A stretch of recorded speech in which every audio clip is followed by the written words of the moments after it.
T V star قاری جناب سمیع رحمانی صاحب، اور آپ کو یہ بات سن کر خوشی ہوگی ابھی اور آپ اور طرف جائیں گے کیونکہ وقت بہت کم ہے، اور آپ کی آج کی اس تاریخی کانفرنس میں آپ کے روبرو ہونے والے خطبہ اور شعرا بے شمار صاحب سکتا نعرہ تکبیر، نعرہ رسالت، نعرہ تکبیر، نعرہ رسالت، نعرہ رسالت، شہزادہ حضور شیخ الاسلام، شہزادہ حضور شیخ الاسلام، حاضر بغداد، حاضر بغداد، جانشین حضور محدث ادبی، نعرہ تکبیر، نعرہ رسالت۔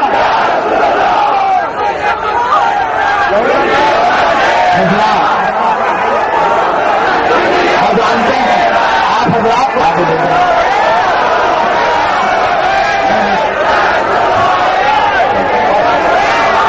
نعرہ تکبیر، نعرہ رسالت۔ پاکستان کے تشریف لائے ہوئے جناب سمیع رحمانی صاحب قبلہ، میں پورے ہندوستان کی طرف سے آپ کا استقبال کرتا ہوں، خیر مقدم کرتا ہوں۔ آپ نے ہندوستان کے دل کو محسوس کیا ہوگا کتنا محبت بھرا دل ہے۔ میں پورے ہندوستان کی طرف سے صرف 4 مصرع آپ کی خدمت میں پیش کر رہا ہوں کہ بڑے ارمانوں سے یہ شاعر نشان آئے ہیں، بڑے ارمانوں سے یہ شاعر نشان آئے ہیں، غلام حضرت حسان آئے ہیں، اور ستاروں آدمی کرو، ہنسی پھولو قدم چومو، بہاروں پھول برساؤ، میرے مہمان آئے ہیں۔ میں پورے ہندوستان کی نمائندگی کر رہا ہوں سمیع رحمانی صاحب، اور ہندوستان کا دل بہت بڑا ہے، جا کے پاکستان کے لوگوں کو بتا دیجیے گا پورا ہندوستان آپ کے لیے چشمے بھرا ہے، آپ کے لیے منتظر ہے۔ اور یعنی مصرع مزید فیصلانی کا نوٹ کر لیجیے کہ کسی بھی بوس میں جانا نبی نبی کہنا، کسی بھی بوس میں جانا نبی نبی کہنا، وجود اپنا بتانا نبی نبی کہنا، اور فرشتے لہج میں تم سے سوال جب پوچھے کوئی جواب نہ دینا نبی نبی کہنا۔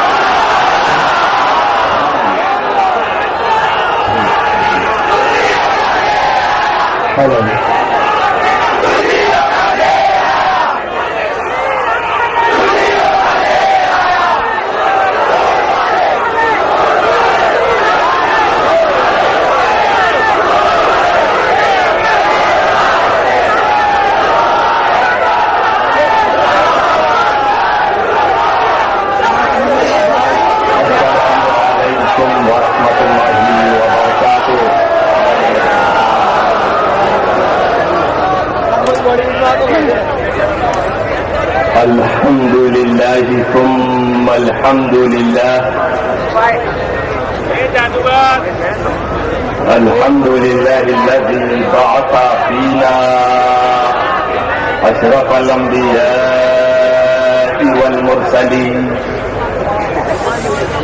ونشكره سبحانه على ما جعلنا من المسلمين، ونعوذ به جل جلاله من شرور أنفسنا ومن شرور الشياطين، ونشهد أن لا إله إلا الله وحده لا شريك له، لا شريك له في السماوات ولا في الأرض، ونشهد أن سيدنا وسندنا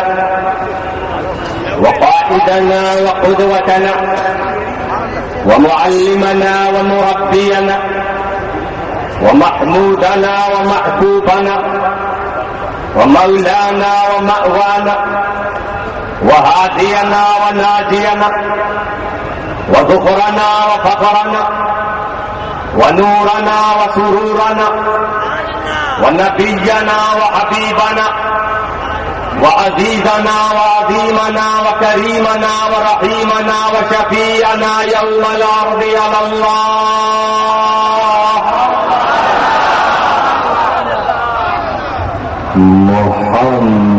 محمدا عبده ورسوله صلى الله عليك يا رسول الله الغفار وعلى آلك الأطهار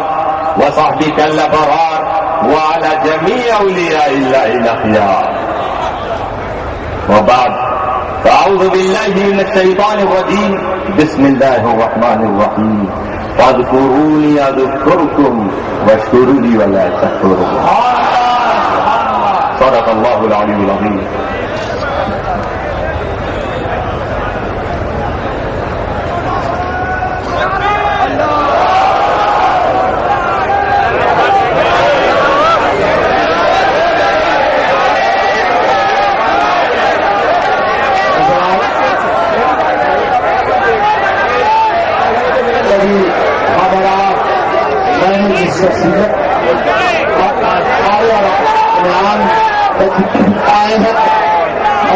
رسول حضرت علامہ افری صاحب تشریف رکھے آپ حضرات سبھی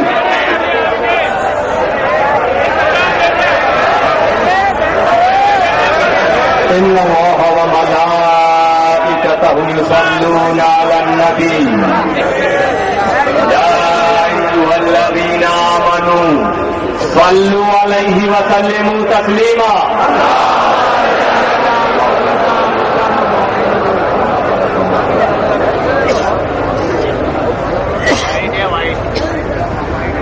رب تعالیٰ فرما رہا ہے فاذکرونی اذکرکم اپنے بندوں سے کہہ رہا یہ بندو تم میرا ذکر کرو میں تمہارا چرچا کر دوں گا بندہ خدا کا ذکر کرے اور خدا بندے کا چرچا شروع کر دے انعام ذکر الہی کا انعام کتنا بڑا انعام بندوں کا ذکر خدا بندوں کا چرچا خدا کرے رب نے پہلے ذکر کرنے کا حکم دیا جس نے ذکر شروع کیا ذکر کا شروع کرنا ہی انعام ہے اس نے حکم دیا تھا تجھے توفیق نہ دیتا تو ذکر کیسے کرتا ذکر کرنے کی توفیق ملی یہی انعام مگر کرم بالائے کرم میں بڑی تیزی سے اختصار کے ساتھ کہتے ہیں بندہ خدا کے حکم کو بجا لاتے ہوئے ذکر شروع کر دے یہی انعام ہے کہ اسے ذکر کی توفیق ملی کرم بالائے کرم یہ کہ ذکر کی توفیق بھی دی بندہ ذکر کرے اب خدا اس بندے کا چرچا بھی کر رہا اور خدا کے چرچا کرنے کی اہمیت کا اندازہ لگاؤ رب کہہ رہا ہے میرا ذکر کرو میں تمہارا چرچا کروں گا کسی ایک علاقے کا حاکم اپنے ماننے والوں سے اگر کہے کہ میرے علاقے کے واسیوں میرے علاقے کے باشندوں تم لوگوں کے پاس جا کے میرے لیے کنونسنگ کیا کرو میرا پرچار کیا کرو میرا ذکر کیا کرو میں دنیاوی حکومت کرنے والوں کی بات کر رہا ہوں جن کی حکومت ایک ضلع تک رہتی ہے اگر کچھ بڑھ گئی تو ایک صوبے تک ہوگی تو اس صوبے کا حاکم اگر کہے کہ ایک پردیش واسیوں یہ میرے اسٹیٹ کے رہنے والوں تم میرا ذکر کرو تو میں تمہارا چرچا کروں گا تمہارا خیال رکھوں گا اب جو لوگ اس حاکم کی بات کو مان کے اس کا پرچار کرتے نظر آ رہے ہیں اس کا ذکر کرتے نظر آ رہے ہیں وہ یہ جانتے ہیں کہ یہ ایک صوبے کا صرف مالک ہے یہ ہمارا خیال رکھے گا تو ایک صوبے تک ہی اس کی حکومت محدود. یہ ہمارا چرچا کرے گا تو ایک صوبے تک ہی چرچا کر سکے گا, اور آگے بڑھے اگر کسی ملک کا وزیر اعظم یہ کہتا نظر آئے کچھ لوگوں سے کہ تم میرا پرچار کرو, میں تمہارا چرچا کروں گا, میں تمہارا خیال کروں گا, میں تمہیں یاد رکھوں گا, میں تمہیں یاد رکھوں گا, تو اب جس نے بھی اس وزیر اعظم کا پرچار کیا اس کے لیے کنونسنگ کی, وہ جانتا ہے کہ 5 سال تک یہ وزیر اعظم مجھے ضرور یاد رکھے گا.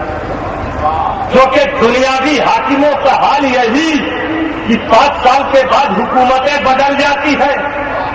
دوسرا حاکم آئے گا, دوسرے کا چرچا ہوگا, چرچے کی مدت 5 سال. اور اگر کہیں بادشاہت پائی جا رہی ہے, سلطنت, کہہ سکتے ہو کہ جب تک بادشاہ زندہ ہے, کسی ملک کا راجا جب تک جیوت ہے,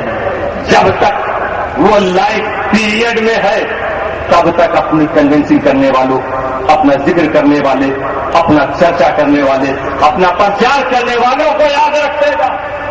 ان کا پرچار کرتا رہے گا. لیکن اس بادشاہ کو موت آنی ہے, تو یہ دنیاوی حکومت کرنے والے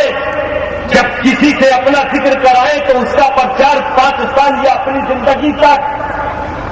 پرچار ہوا اس شخص کا, مگر اس کی ایک ہاتھ, مگر خدا کہتا نظر آ رہا تھا قرونی اذکرکم,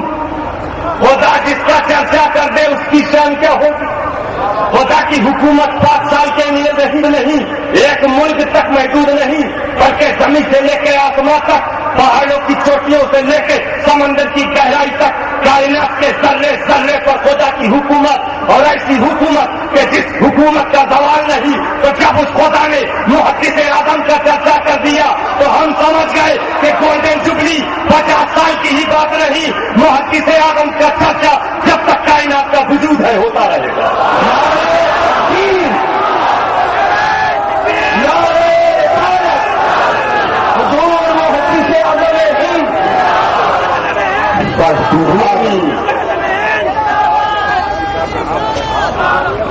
فاذکرونی اذکرکم, یہ بندو تم میرا ذکر کرو, میں تمہارا چرچا کروں گا. مثال کو 50 سال ہو گئے, چرچا آج بھی قائم. رب تعالیٰ جس کا چرچا کر دے اس کے چرچے کو کوئی مٹا نہیں سکتا. جو کیا رب نے محدث اعظم کا چرچا, جو جشن منایا جا رہا ہے محدث اعظم کا, کیونکہ رب نے فرمایا تھا بندے میرا ذکر کر, میں تیرا چرچا کروں گا. شب و روز محدث اعظم خدا کی بندگی میں گزارتے رہے, زندگی کا ایک لمحہ خدا کے ذکر میں گزارا, اس لیے ان کا چرچا ہوا. ہم تو یہ بھی دیکھتے ہیں کہ اس دھرتی پر کچھ ایسے بھی خدا کے ذکر کرنے والے آئے,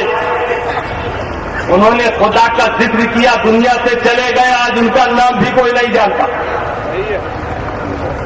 ایسے بھی ذاکرین ہیں جنہوں نے سینکڑوں برس خدا کی بندگی کی, خدا کا ذکر کیا, مگر آج ان کا کوئی نام لیوا نہیں. تو یہ کون سا ذکر ہے جس ذکر کے بدلے میں خدا بندے کا چرچا کرتا ہے؟ ثم یوزع لہ القبول کا مستحق بناتا ہے. ایسے بندوں کی شہرت روئے زمین پر قائم کر دی جاتی ہے. ذاکرین بہت آئے, ہر ذاکر کا چرچا نہیں. تو آخر کس ذاکر کے ذکر کو خدا اتنا پسند کرتا ہے کہ اس کا چرچا ہونے لگے؟ تو دیکھا یہی جاتا کہ وہ ذکر جو دوسرے کو ذاکر بنا دے, وہ عبادت جو دوسروں کو عابد بنا دے, وہ سجدہ جو دوسروں کو ساجد بنا دے, وہ زہد جو دوسروں کو زاہد بنا دے, وہ بندگی جو دوسروں کو خدا کا بندہ بنا دے, خدا ایسے ذکر کو زیادہ پسند کرتا ہے. اسی لیے اس دھرتی پر ایسے لوگ آئے گوشہ نشینی انہوں نے اختیار کی، جنگل کی راہ اختیار کر لی، خدا کا ذکر پوری زندگی کرتے رہے، خدا ان سے راضی بھی ہو گیا، لیکن موت کے بعد دنیا والے اسے بھول گئے، دنیا میں اس کا چرچا نہیں ہوتا، دنیا میں اس کا جشن نہیں منایا جاتا، دنیا میں اس کا ذکر نہیں کیا جاتا، اس کے ذکر سے اس کو فائدہ تو پہنچا، رب راضی ہو گیا، اب مرنے کے بعد اللہ اسے جزا دے گا، اللہ اسے انعام دے گا، اللہ ذکر کا بدلہ دے گا، مگر دنیا والے بھول گئے، کیونکہ دنیا والے اسی ذاکر کو پسند کرتے ہیں جس کا ذکر دوسرے کو ذاکر بنا دے، تو اتہاس گواہ ہے، تاریخ شاہد ہے کہ اس دھرتی پر 5000 سے زیادہ ایسے لوگ تھے جو محدث اعظم کی بارگاہ میں جب آئے تھے تو کافر بن کے آئے تھے، واپس جا رہے تھے تو خدا کا ذاکر بن کے جا رہے تھے۔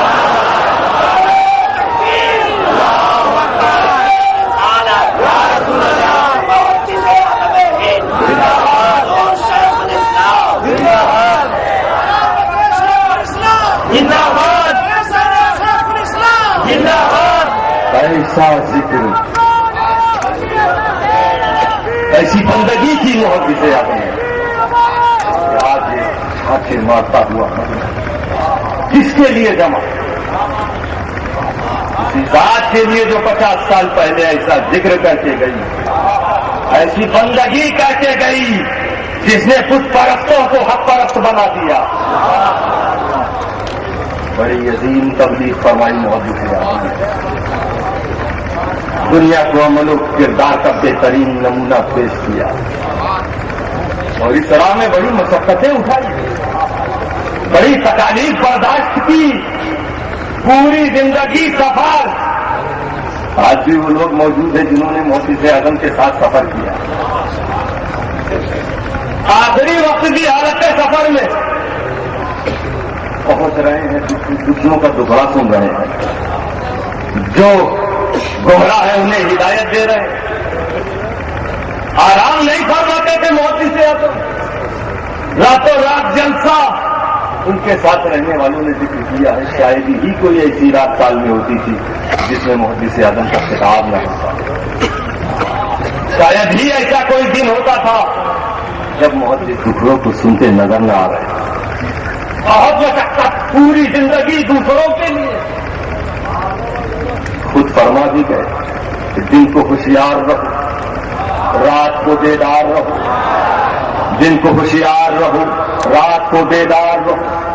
چین کی نیند کہاں ملتی ہے تربت کے سوا۔ محدث اعظم فرمایا، انہوں نے عمل بھی کیا، فرماتے ہیں چین کی نیند کہاں ملتی ہے تربت کے سوا، لیکن اس عاشق مصطفیٰ کو دیکھو، یہ تربت والی چین کی نیند چاہتا تو ہے مگر مدینے کی گلی میں۔ محدث اعظم یہ کہتے ہیں میرا دم ٹوٹے تو مدینہ منورہ میں، اسی لیے فرما گئے موت آئی تو دری پاک نبی کے سید، موت آئے تو درے پاک نبی کے سید، آرزو تھی محدث اعظم۔ محدث اعظم چاہتے تھے کہ انہیں بھی مصطفیٰ کا بیان ملے، یہی آرزو لے کر مدینہ منورہ پہنچے۔ دنیا والے دیکھ رہے ہیں کہ یہاں ہندوستان میں کہتے گئے تھے کہ موت آئے تو درے پاک نبی سے سید، جب یہ بات ہے تو واپس کیوں آئے؟ آرزو لے کر گئے، وہاں مصطفیٰ کے سامنے کھڑے ہو کے یہ دعا کی ہوگی، یہ عرض کیا ہوگا کہ اے نبی اپنے دیار میں جگہ دے دی، نبی نے بھی فرمایا ہوگا اس شہزادے ابھی تمہیں میرا کام کرنا ہے۔ جواب مل گیا، جو مدینے میں دفن ہونے کی آرزو رکھتے تھے وہ مدینے سے اس لیے واپس آئے کہ فرما رہے مدینے کا کچھ کام کرنا ہے سید، مدینے سے بس اس لیے جا رہا ہوں۔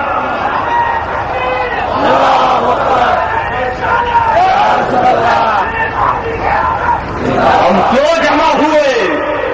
یہ جشن کیوں منایا جا رہا؟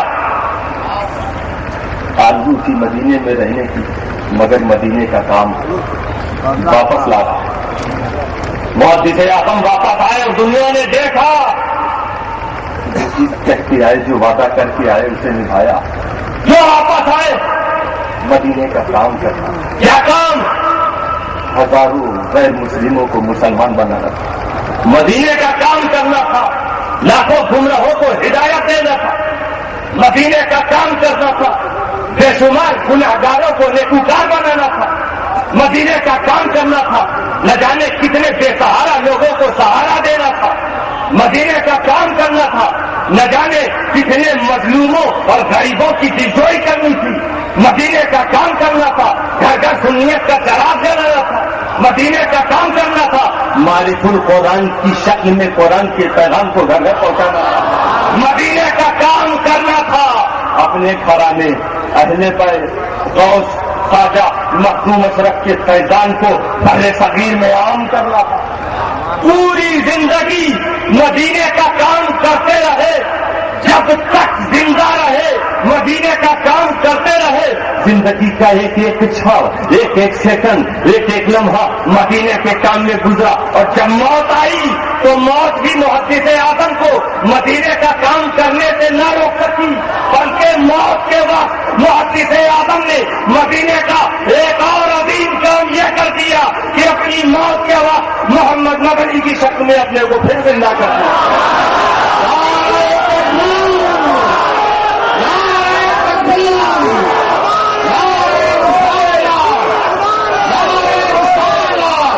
حضور شیخ الاسلام،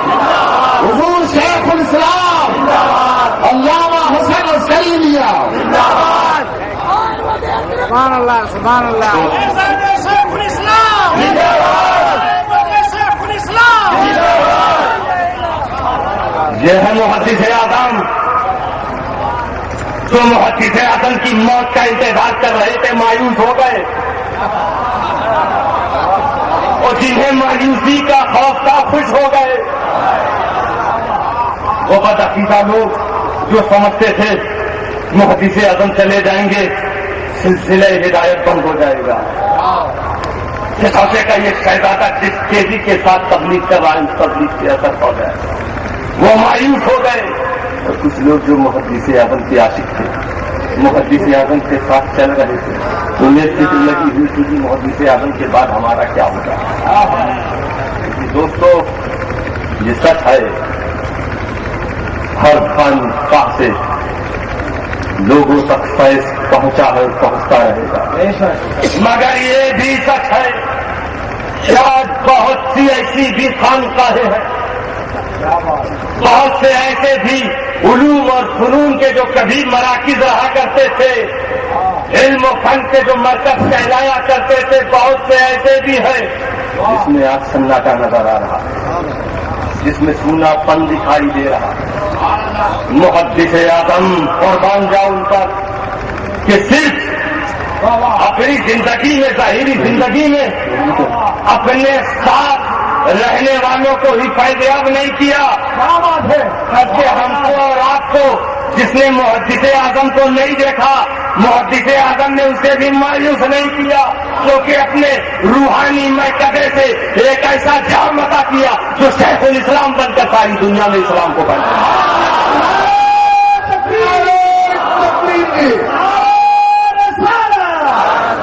حضور شیخ الاسلام فیضان محدث اعظم ہی،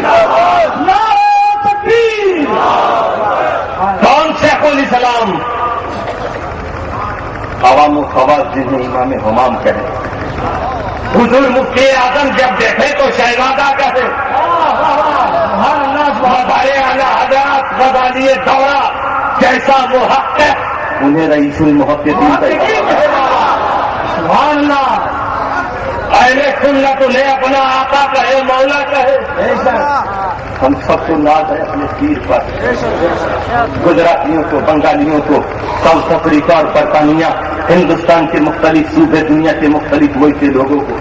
جو جس سلسلے سے وابستہ ہوتا ہے اس کو اپنے پیر پر ناز، مگر ہمارا اور تمہارا پیر وہ ہے۔ ارے مرید کو پیر پر ناز ہو یہ بڑی بات نہیں، شیخ الاسلام کے پیر کو دیکھو، ارے وہ پیر جو روحانیت کا بادشاہ ہو، وہ پیر جو علم و عمل کا تابع تاجدار ہو، متقیوں کا سردار ہو، جس کا نام مختار ہو، وہ کہتا نظر آ رہا ہے، وہ شیخ الاسلام پر محمد مدنی پر ناز کر رہا ہے اور کہہ رہا ہے حشر کے دن خدا مجھ سے پوچھے گا مختار کیا لائے ہو، تو محمد مدنی کو پیش کرو۔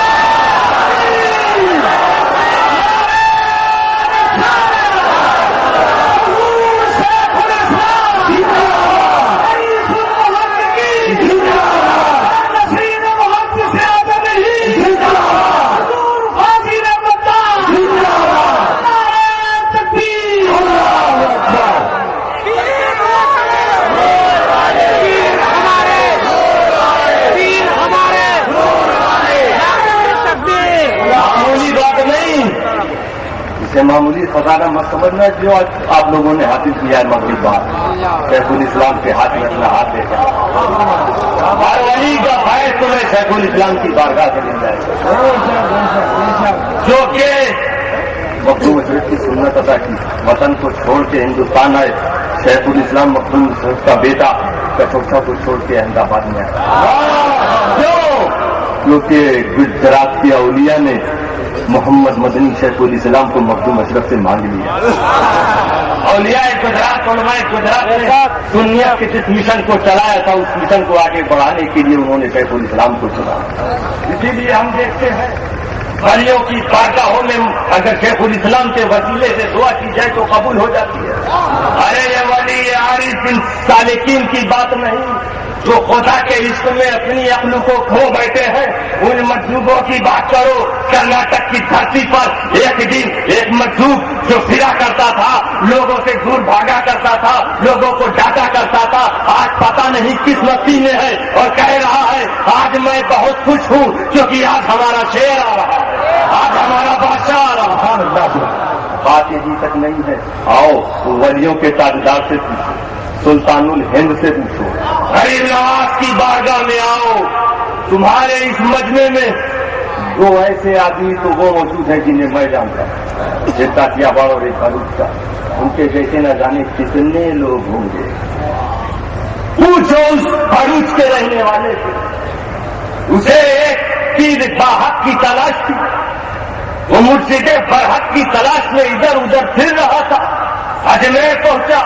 غریب نواز کے آستانے پر حاضری دی، غریب نواز سے عرض کیا سرکار مجھے پیر کامل چاہیے۔ اسی رات خواب میں غریب نواز کی طرف سے اشارہ آتا ہے، ارے ادھر ادھر کیا پھرتا ہے، جا کے محمد مدنی کا مرید ہو جا۔ نعرہ تکبیر، نعرہ سارا، غریب نواز فیضان وحدتی سے آگے مخدوم سرگانی عرفان وحدتی سے آگم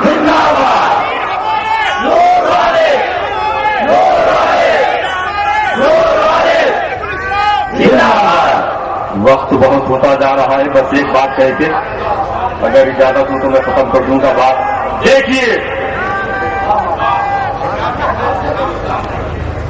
ابھی ہمارے بات بھی موجود ہیں لوگ، اسی لیے پھر کبھی سنیں گے انشاءاللہ۔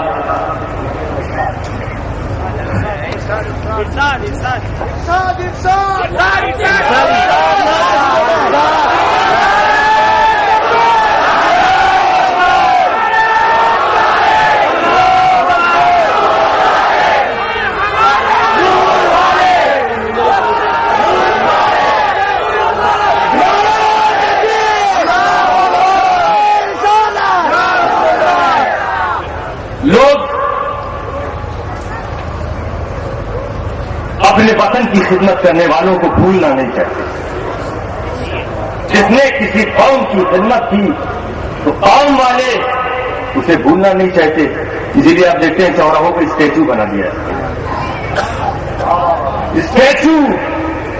مورتیاں، تمثال۔ کیوں؟ لوگ یہ بتانا چاہتے ہیں جانے والے تو نے ہماری قوم کی خدمت کی، تو نے ہمارے وطن کی خدمت کی، ہم نہیں چاہتے تھے کہ تو مرے، مگر زندگی پر ہمیں قدرت نہیں دی گئی، ہم تمہیں بچا نہیں سکے، لیکن یہ دیکھ لے جانے والے کہ تیرا تمثال، تیری مورتی، تیرا اسٹیچو ہم نے اس لیے بنایا ہے تاکہ تو جان لے کہ ہم تجھے بھولنا نہیں چاہتے، تجھے مرتے نہیں دیکھنا چاہیے. اسی لیے آپ دیکھیں گے کہیں کہیں ایک دم ہاتھ ایسے کھڑا رہے گا،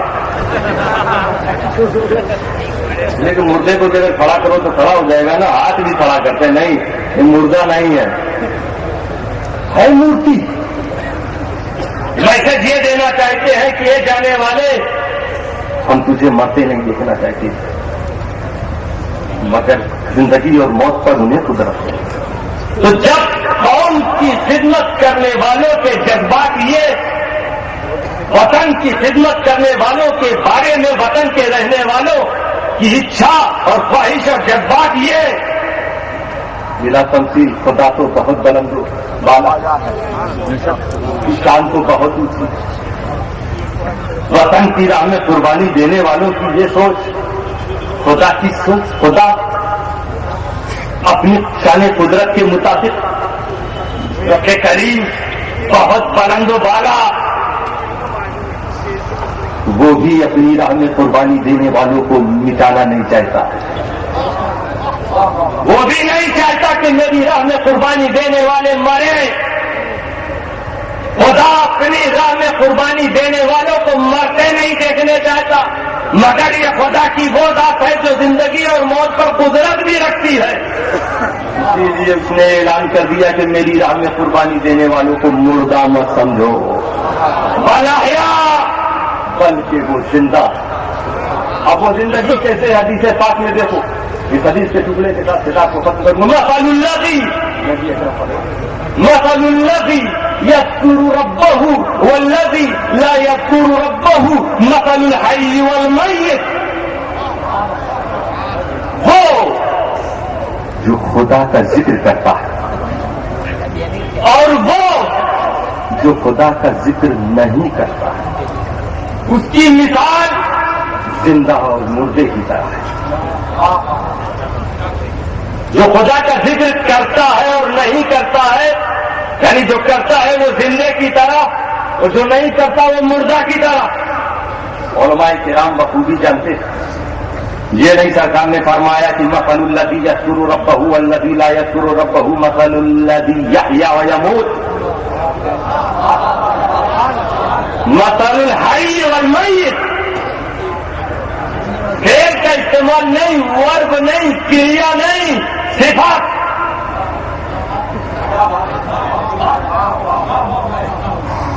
خدا کا ذاکر اور جو خدا سے غافل ہو، صفت کا صیغہ استعمال. حی اور میت، یحییٰ یموت نہیں کہا کیونکہ یحییٰ اور یموت میں زمانہ پایا جاتا ہے. یحییٰ کے ساتھ کسی کی زندگی بتاؤ گے تو کسی ایک زمانے میں زندگی ہوگی، اور جب کسی کی زندگی حی کے ساتھ کہی جائے تو مطلب ہمیشہ زندہ. تو جو خدا کا ذکر کرتا ہے وہ ہمیشہ زندہ،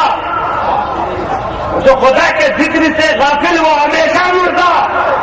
یعنی دھرتی کے چلنے والے کو، حرکت کرنے والے کو زندہ مت سمجھو.